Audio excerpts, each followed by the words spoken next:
예수님을 영접하고 또 이 믿게 된다 하더라도 말씀에 대한 지식이 완벽해지는 것은 결코 아닙니다. 주를 영접함에도 그의 선한 지식을 배우고 알아가야 하는 그러한 시간이 필요합니다. 예수를 인격적으로 만났다고 해서 하나님에 대해 모든 것을 다 알 수 있는 것은 아니라는 말입니다. 데살로니가 성도들은 짧은 기간에 이 성령의 역사하심으로 예수 그리스도를 영접하게 되었습니다. 이 땅에 오신 그 예수 그리스도께서 하늘로 올라가심을 본 그대로 다시 오실 것이라는 그 말씀을 믿었고, 데살로니가 성도들은 그의 재림을 늘 기다리고 있었습니다. 바울은 이 데살로니가 전서 5장에서 이미 주의 날에 대한 가르침을 주었는데요. 데살로니가 전서에서 바울은 주의 날이 밤에 도적같이 이를 줄을 너희 자신이 자세히 알고 있다라는 말로 시작했습니다. 그리고 정신을 차려야 한다라는 취지로 이 종말을 준비할 것을 그렇게 언급했습니다. 이 편지가 오히려 데살로니가 교회를 더욱더 혼란스럽게 만들었던 것으로 보입니다. 데살로니가 안에 이 거짓된 가르침을 전하는 자들이 바울이 주의 날이 밤에 도적같이 임한다고 하지 않았느냐, 주님께서 벌써 재림해서 이 땅에 오셨다라는 취지로 가르쳤고, 이것이 데살로니가 교회 안에 엄청난 혼란과 문제를 가져다 준 것입니다. 특히 이 거짓 교사들은 바울이 이러한 가르침을 전했다라고 하면서 더욱더 그 혼란을 가중시켰습니다. 우리 성경책이 있으면요, 우리 데살로니가 후서 2장 1절에서 2절까지의 말씀을 함께 읽겠습니다. 형제들아, 우리가 너희에게 구하는 것은 우리 주 예수 그리스도의 강림하심과 우리가 그 앞에 모임에 관하여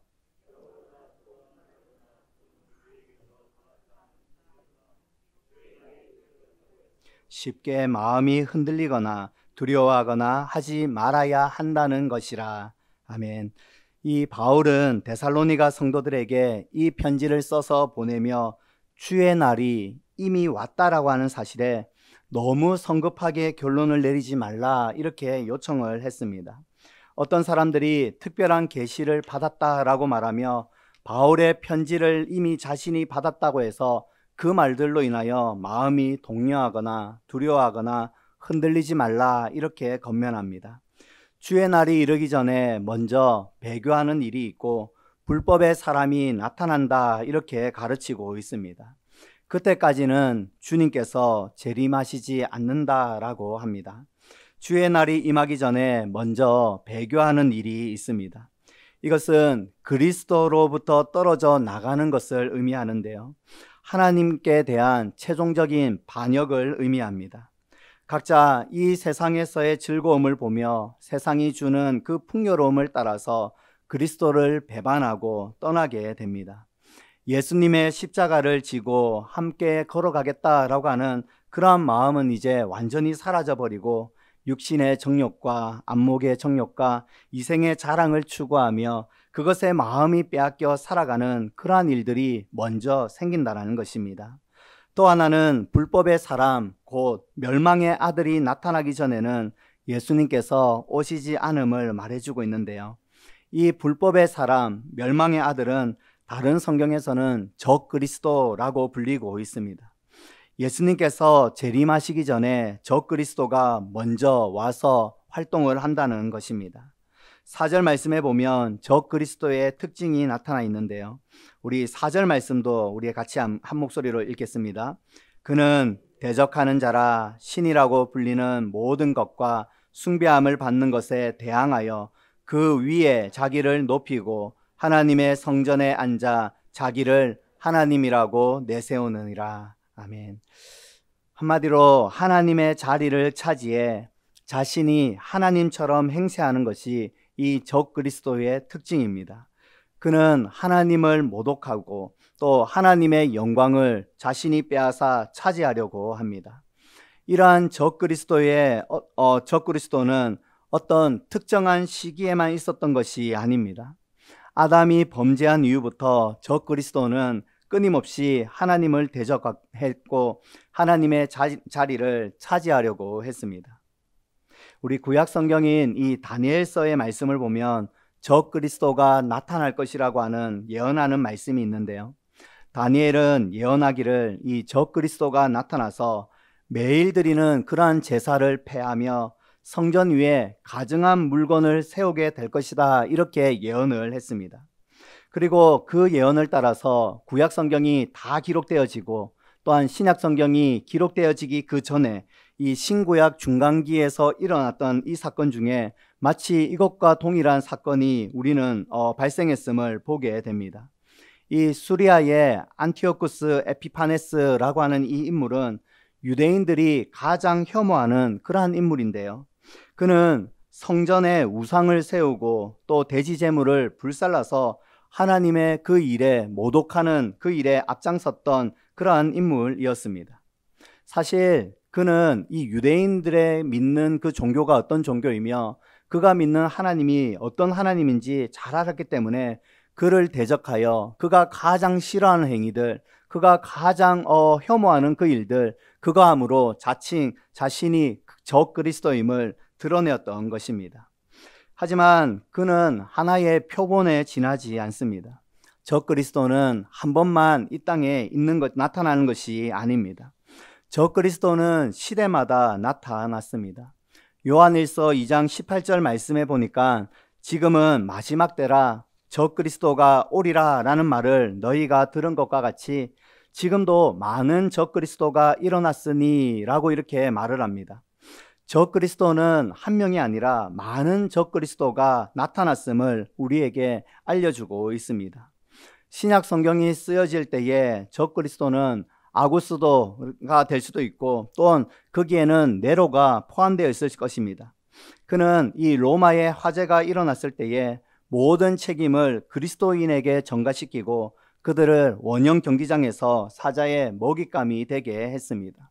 그런 면에서 어쩌면 네로 역시 적 그리스도로 이렇게 불릴만 합니다. 사람들은 시대마다 누가 적 그리스도인가를 찾아내기 시작했고 많은 노력을 기울였습니다. 그 중에 로마 교황도 적 그리스도다 이렇게 말하기도 했으며 어떤 이들은 세상의 정치인들을 가리켜서 적 그리스도다 이렇게 부르기도 했습니다. 중요한 사실은 적 그리스도가 과거에도 현재에도 미래에도 계속해서 활동한다라는 것입니다. 그런데 6절 말씀에 보니까 이 적 그리스도가 활동을 하지 못하게 막는 것이 있다라고 합니다. 적 그리스도가 노골적으로 자신을 드러내지 못하도록 불법의 활동을 막는 것이 있다 이렇게 말하고 있습니다. 7절 말씀에서도 불법의 비밀이 이미 활동하였지만 지금은 그것을 막는 자가 있다 이렇게 말하고 있습니다. 적 그리스도가 마음대로 활동하지 못하도록 그것을 제어하는 것이 있다고 하는 것입니다. 데살로니가 성도들은 그것이 무엇인지 명확하게 알고 있었지만 우리는 이 2000년이 지난 지금 그것이 무엇을 의미하는지 정확하게 알지 못합니다. 막는 자와 그리고 막는 것이 무엇인지 우리는 잘 알지 못하기에 많은 사람들은 다양한 것으로 주장하기 시작했습니다. 그래서 국가가 질서를 통하여서 적 그리스도가 군림하지 못하도록 그렇게 제한한다라고 말하기도 하며 교회가 세상의 빛으로서 적 그리스도의 활동을 제한한다 이렇게 주장하기도 했습니다. 보다 근원적으로 우리가 살펴보면 하나님께서 악한 세력 활동을 하지 못하도록 막으신다라는 사실을 알 수 있습니다. 아무리 악한 세력이 활동하고 발악을 하더라도 하나님의 통제 아래에 있다라고 하는 사실을 우리는 말씀을 통해서 보게 됩니다. 9절에서부터 12절까지의 말씀에는 적 그리스도가 여러 활동을 통하여 미혹하여 구원을 받지 못하도록 하는 일이 있음을 보여주고 있습니다. 적 그리스도는 사탄의 활동을 따라 많은 기적을 행하고 능력을 행합니다. 사람들이 볼 때에는 깜빡 속아 넘어갈 수 있는 그러한 기적과 그러한 능력을 행합니다. 그래서 사람들은 미혹을 받고 유혹을 받습니다. 이런 놀라운 기적을 행한 자신을 섬기라고 그들은 말합니다. 사람들은 그 미혹에 빠져서 그를 섬기며 살다가 구원을 받지 못하고 멸망하게 될 것을 오늘 성경은 우리에게 말씀하고 있습니다. 진리를 알지 못하고 참된 것에 대한 갈망이 없이 그저 허황된 마음의 정욕을 채우고 세상에서 말하는 성공을 찾고 눈에 보이는 것에 마음이 빼앗긴 자들은 하나님께서 그 상실한 마음대로 내버려 두시는 것입니다. 그래서 그들이 거짓된 것을 믿게 하고 거짓된 신을 숭배하도록 만듭니다. 하나님의 말씀을 분명하게 배우려고 하지 아니하고 하나님의 말씀의 그 의미를 생각하지 아니하며 묵상도 하지 아니하고 또한 진리를 사랑하지 아니하는 이러한 자는 유혹 가운데 넘어져서 참과 거짓을 구분하지 못한 채 불의를 따라 살아가다 심판을 받게 될 것입니다. 이러한 자는 하나님의 영감으로 기록된 그 말씀을 믿기보다 자신의 경험과 신비로운 체험만을 믿는 그러한 자들에게서 쉽게 발견할 수 있습니다. 많은 이단이 이 자신이 받은 계시가 진리라고 그렇게 주장하며 가르치기 시작합니다. 자신만이 하나님의 독특한 계시를 받았으며 다른 가르침은 모두가 다 거짓이다 이렇게 주장합니다. 그러한 자들을 주의하여 한번 살펴보시기 바랍니다. 그들은 속이는 자에게 미혹을 받아 자신이 경험하고 자신이 체험한 그것이 전부라고 말하며 하나님의 말씀을 곡해하는 경우가 대다수인 것입니다. 그러한 자는 결코 구원을 받지 못하고 심판을 받게 될 것이라고 성경은 말씀합니다. 바울이 이 데살로니가 성도들에게 아직 주님의 재림은 임하지 않았다라고 그렇게 말하는 것은 재림에 대한 관심을 끄고 세상에 관심을 두고 살라고 하는 의미가 결코 아닙니다. 이 주님의 재림은 반드시 올 것이기에 항상 깨어서 기도하며 그의 재림을 잘 준비하라고 하는 그 목적에서 이 편지를 기록하고 있는 것입니다. 그렇다면 오늘도 이 말씀은 종말을 살아가는 우리 모두에게 주님의 재림을 잘 준비하라고 하는 그러한 메시지로 받아들일 수 있습니다. 세상이 즐겁고 또한 세상이 편해질수록 사람들은 이 재림을 준비하지 않습니다. 여기에서 즐겁게, 여기에서 행복하게 할 일들이 점점점 많아질수록 주님의 재림에 대해서는 점점 관심이 없습니다. 이 세상에서 사탄은 여러 가지 방법으로 믿는 자들을 넘어뜨리려고 하는데요. 그 앞에 덫을 놓아서 빠져나오지 못하게 그렇게 만듭니다. 하나님과 동행하며 그의 뜻을 따라서 살아가고자 그렇게 몸부림치는 성도일수록 이러한 방해와 박해와 고통은 끊임없이 찾아오는 것입니다.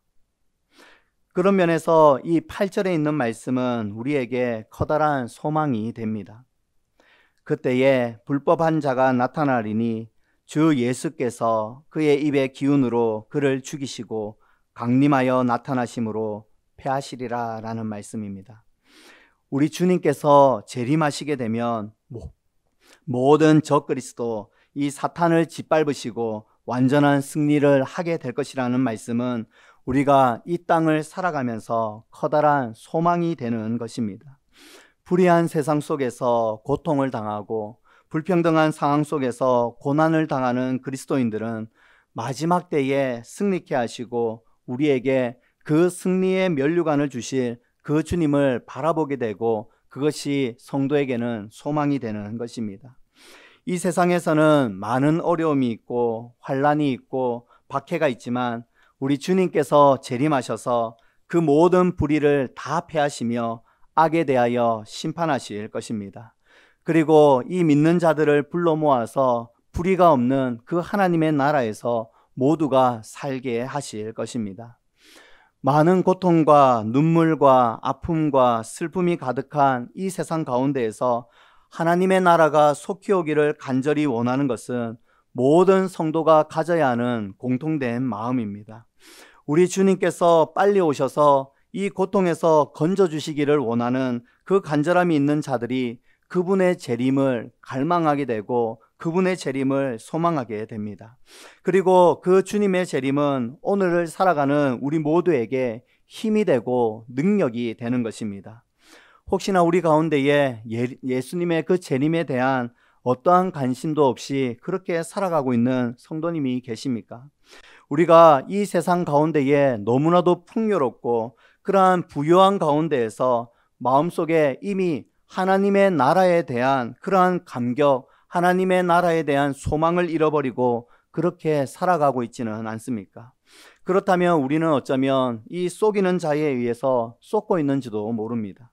하나님의 말씀에 관심이 없게 계속해서 만들어버리며 거짓된 속삭임으로 우리에게 눈에 보이는 것에 관심을 가지게 만들고 우리의 눈에 보이는 것에 기뻐하며 눈에 보이는 것으로만 우리의 인생이 펼쳐지고 있다고 생각하게 만든다면 우리는 그 거짓된 가르침에 미혹을 받아 불의를 좋아하는 자들이 되어서 심판을 당하게 될지도 모릅니다. 우리의 눈이 가려져서 하나님의 나라를 만약에 보지 못하고 이 세상만 우리의 눈에 보이고 우리의 감각이 너무나도 무감각해져서 예수님의 십자가는 도무지 보이지 아니하고 반짝거리는 그러한 보석과 재물만 보이고 우리의 심령이 텅 비어버려서 성령의 충만함은 완전히 사라져버리고 세속적인 것들로만 가득 채워져 있다면 주님의 재림은 우리와 아무런 상관이 없는 그러한 것이 되고 말 것입니다. 그것은 장차 우리의 마지막 날에 우리가 영원한 멸망을 받게 될 것을 오늘 성경은 우리에게 분명히 말씀하고 있습니다. 우리 모두는 마지막 때에 이 그리스도의 재림을 소망하며 그렇게 살아가는 성도인 줄을 믿습니다. 우리는 분명 이 땅에 속하여 살아가지만 이 땅에서 나그네와 같은 그러한 삶을 살아가는 성도들입니다. 우리는 이 세상에서의 모든 혜택을 다 누리며 살아가지만 그것이 전부가 아니라 영원한 하나님의 나라가 있음을 확신하며 살아가는 성도입니다. 우리에게는 영원한 하나님의 나라가 있습니다. 우리 주님께서 다시 오셔서 우리를 그곳으로 데리고 가실 것입니다. 그곳에는 하나님의 영광이 있습니다. 그곳에는 예수님의 풍성한 사랑이 항상 넘칩니다.